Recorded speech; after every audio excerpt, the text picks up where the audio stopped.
Hello everyone. Today I'll be discussing about the user story document. So, and the user story document that we are preparing will be for the registration page. So, let's start. So, there are two important things in a user story. First is the description of the user story, in which we use a format of as a, I want, and so that. And another thing that is very important, that is the acceptance criteria. So first we'll talk about how to describe a user story. Okay, so describe, there is a format of as a, in which after as a we add the persona for which we are creating that user story. Second is I want, in which we describe the intent. Okay, so what the persona want to do. The third thing is so that, what benefit will the persona gets when he does the thing. Okay, so let's discuss about the registration thing. So as a, so the persona is new user for this website. I want to able to register online, that is the intent of registering online, that is the intent.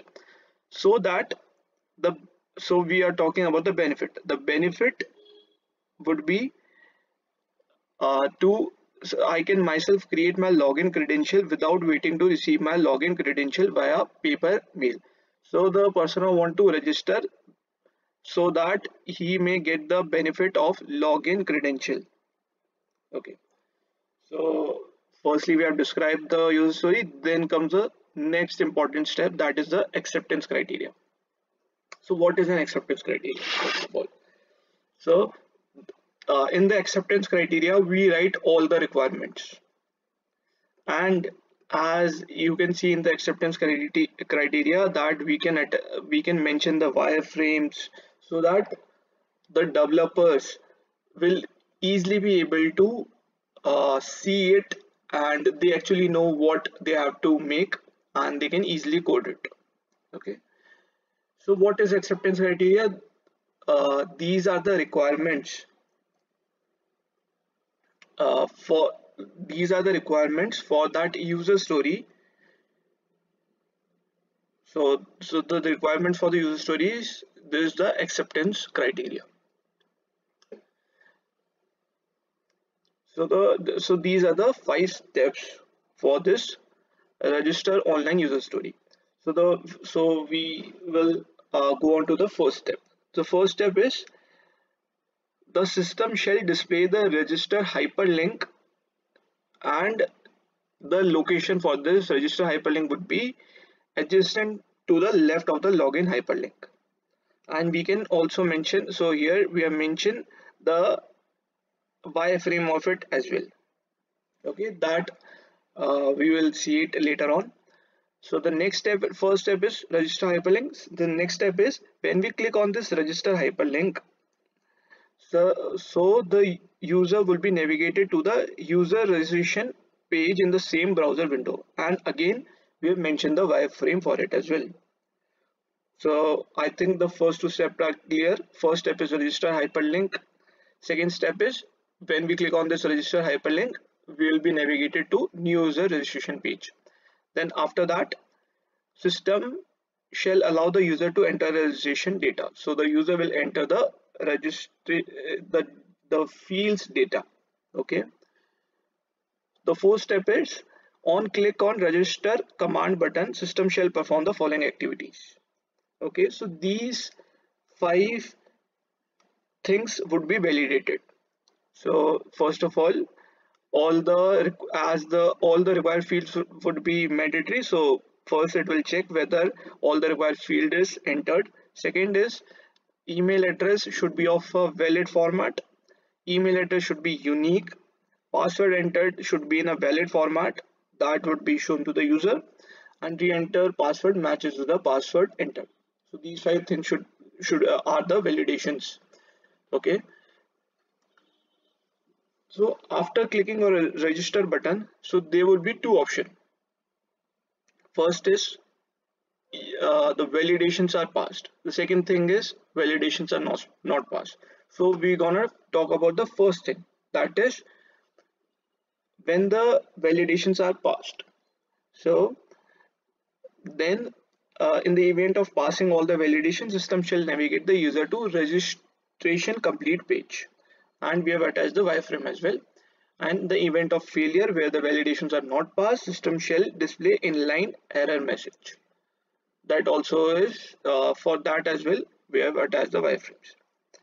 And fifth step would be uh, so there would be a, along with the register button, there would be a cancel button. So when the user click on the cancel button, system shall discard the data entered by the user and shall navigate the user to home page.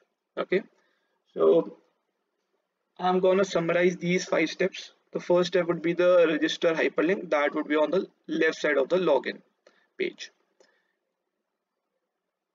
Okay, the next step is when the user click on this register hyperlink, the user would be navigated to new user registration page. Third step is the user will enter the registration data.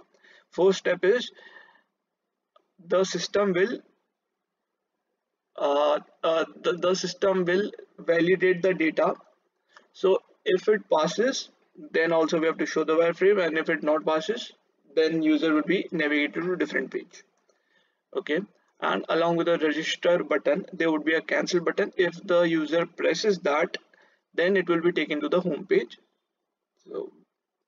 So now we're gonna talk about the wireframes. And okay, now, so before going to the wireframes, we're also gonna talk about the activity flow diagram, so that the developers are very clear with what is going to happen. Okay, and they can easily develop the code for it. Okay, so firstly, I will describe the symbols used in the process. So the symbols that are used in the activity diagram is the circle, that is the start point. This symbol that shows the activities. This the kite shape or the diamond shape is for the decision point, and this concentric circles are for the endpoint. So these four will be used in this activity diagram. The first is the start point. Then the first activity that will happen would be user click the registration hyperlink. Okay, next step would be system display new user registration page. Okay, after that, the third activity that will happen would be user enter registration data. Then two things can happen. So for that we have used this diamond shape, that is a decision point. Okay, user can either click on cancel button or user can click on register button. If the user click on cancel button, system will discard the data and the workflow would end. If the user click on register button, then the system will validate the data. Then also two things will happen: whether it will be validated successfully, whether, and if it is not validated successfully. Okay, if it is not validated successfully, system will show the error message, and then again the user have to enter the data. If if the data, okay, if the user passes all the validations, then it will navigate to registration complete page, and that is the endpoint. Now we're going to talk about the wireframes. So first is the registration link wireframe. So the register button, register hyperlink would be placed to the left of the login hyperlink. Okay, and we can also show in the data format, so that the different parts for it is very clear for the DB team and other team as well. So for the DB team and the backend team, it is very clear uh, what content is being used and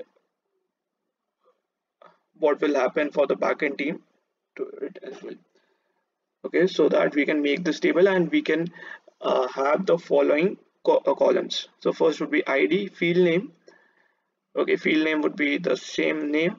Field type, what is the type? So currently it is hyperlink. When we click on it, it will go into the new page that is a hyperlink. Okay, so there is no content for this.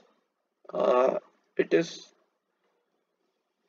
it is not a required field. Okay, and in notes we can mention the activity which will be performed when we click on it. So on click, navigate the user to new user registration page in the same browser window. The next hyperlink we're going to talk about is new user registration wireframe. So this is how it will look, and this can be made in Microsoft Azure, Visio, and other things. Okay, so the same fields can be displayed: ID, field name, field type, content, required fields, and notes, and all these things like the email address. It would be a text box, as we can see over here. The content would be in the field we can mention it would be alphanumeric. That means it can be characters as well as numbers, and it also can have the special characters as well. It would be a required field, without which it is a required field because we cannot click on register button uh, without filling it. Otherwise, it will show an error message. So, and in notes we can add the rule for it. So the rule is the minimum character should be 6, maximum character would be 100. So that would be done by the backend team. So that is for the registration page, registration wireframe. Now we're going to talk about the registration complete wireframe. That is the end of it. So end for uh, the activity flow diagram as well. So the first is the text registration complete. It would be a text. It is not so we do not require a field for it, and it would be a page title. Okay, similarly for all these things we can mention it, so that it is a hyperlink. So we have mentioned over here it is an hyperlink. So the last thing that we can mention in a user story document would be the error messages. So when the user click on the register button, uh, while filling up the while filling for the registration, so the system will validate and system will show these type of errors. Okay, if all the required fields are not entered, so the system will display the error as whatever the field name that would be missing is the required data. And similarly for all these things, these error messages would be shown. So thank you. Hope you got the info how to create the user story document, and if you got it completely, you can make the user story document for every page, or for everything in whichever domain you are. So I made it for the registration page. Okay, thank you.